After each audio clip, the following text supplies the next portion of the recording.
Well,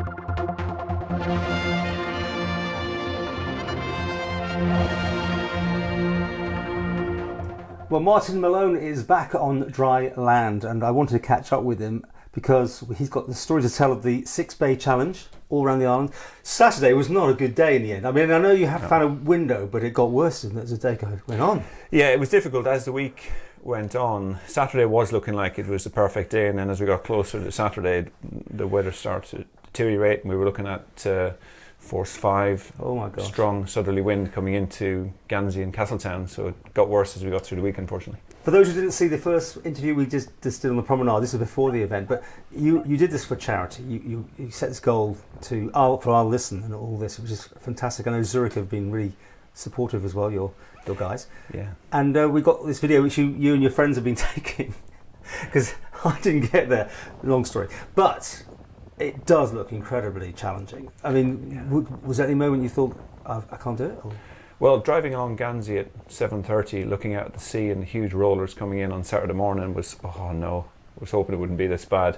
And my training partner, who trained Sue Powell all the way through the last few weeks, decided to do it with me. And we got there, and we thought, for safety, we did have to modify the first leg purely because the gentleman who was kayaking for us, Phil, who you met in the first interview, this, as you know, this is part of Expedition Limitless as well, to raise a total of 50,000 for I Listen, with my target being 12. So Phil, ex-military guy, did the kayaking for us, and it was just simply too dangerous to take a kayak across Guernsey. So we modified the actual swim, and instead of doing the whole distance across, we did a loop. We actually ended up swimming 3.5 kilometres, which was a half kilometre more than we planned. So you did the mileage, you just did it in a different way? We just did it in a big loop, so we stayed within the shelter of a headland. I mean, safety is paramount on these things. Yeah, absolutely.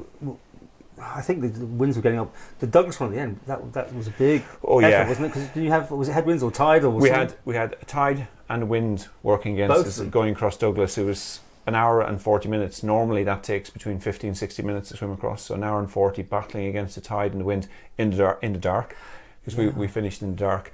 We thought Castletown was bad because we swam Castletown the full length across the bay, and it was huge rollers. In fact, Sue swam into a log. It was just, the sea was just like a washing machine. We thought that was bad until we got to Douglas. Douglas was really, really tough all the way across.